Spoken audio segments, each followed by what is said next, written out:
Now that all of us are settling with this idea of demonetization, this brave, awesome move by our beloved Prime Minister, who I believe has many other things planned for our great future and for a brilliant nation. Apart from the visible benefits or impact of this drive of demonetization, primarily that we see in absolute stoppage of terrorist activities, fake currency, funding of questionable NGOs, instigating people to create riots, to murder, kidnap, even small thefts, gambling, drugs, wasting money, dance bars. I'm sure all that happened with the cash in hand. Now that cash is not there, if not permanent, then at least there's a temporary block to these activities. Banks are flooding with cash, their reserves are going up, more funds are available for many other important projects. Basically, it's a reset button for our country, which has been pressed by our dear Prime Minister and all those who had become comfortable and cozy with their cash under their beds or in their lockers or in their cupboards are now crying foul.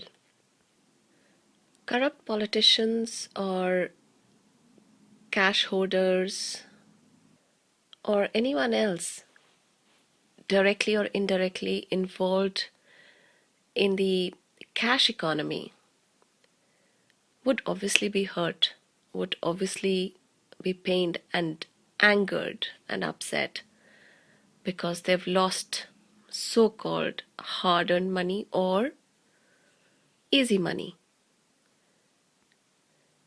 The inherent nature of the man has been exposed. Many people are born cribbers. They keep whining, complaining, cribbing about everything that comes across their lives. Corrupt politicians cribbing and making their way on mainstream media is understandable because they have to do that to pull Modi down. But regular people cribbing and whining about this historic step just exposes their nature. These very people also crib when the government was not doing anything or previous governments did not do anything. They were the ones cribbing, oh, there's so much corruption. It's so difficult to get a job done. We have to bribe people. When will this stop? When will the land prices come down? There's so much inflation. Vegetables are expensive. For each and everything, there are complaints and complaints.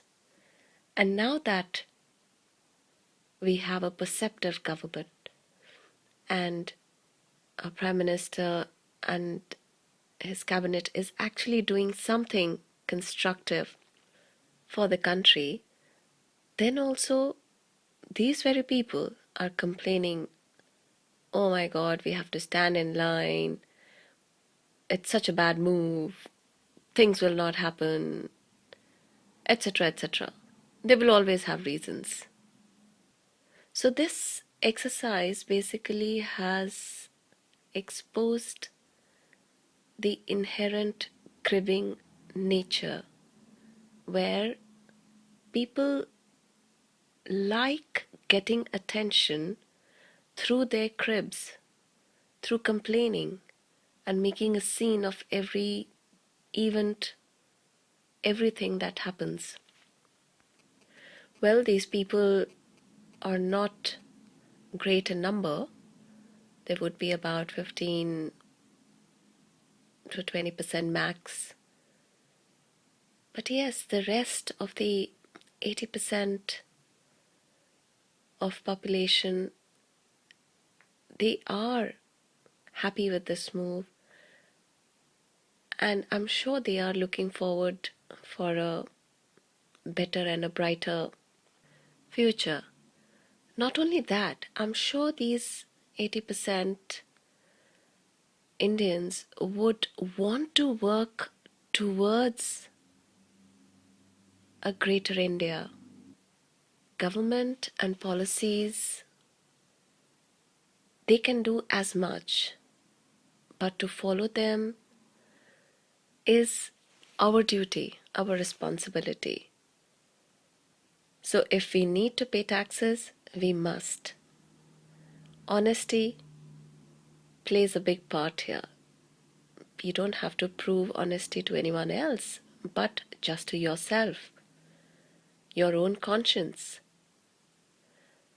So after this big shake-up, I really hope and pray that some social behaviors, some psychological behaviors or thought processes also change.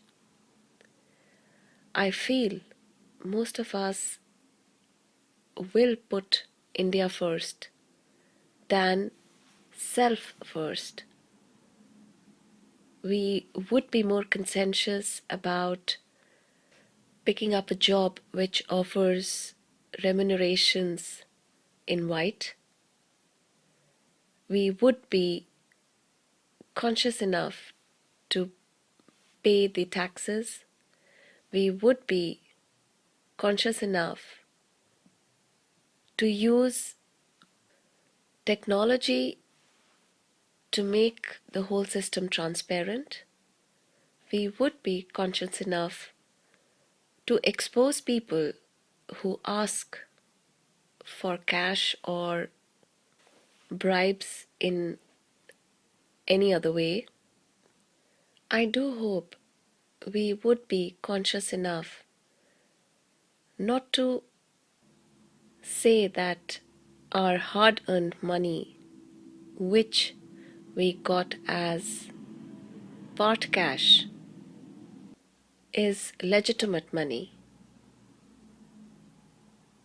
If it was so, then we wouldn't be running helter and skelter with cash to turn it into white. Like my good friend today said, that we may put in a lot of effort to earn something, earn some money, but if we are not paying taxes on that money, then it is indeed black money. However much effort we would put in, if our intentions are just to hoard and just to increase our wealth, then something is wrong. And yes, if we may not have worked as hard, but still earned big amounts of money, but we have disclosed it and we have paid our taxes, then it is our legitimate money. There is a fine difference, and that is of intention. Our intentions matter, as Krishna also said and did. He always upheld the righteous duties, the righteous actions. He may had to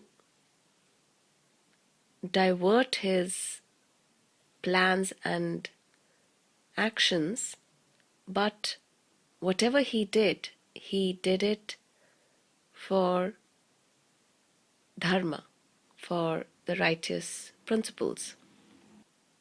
So I really hope to see more aware, more conscientious and progressive younger generation, and who take, if not equal, then more pride in their nation as they do in their own self. I truly hope that we all put nation first, the health of the nation first, than our own selfish interests.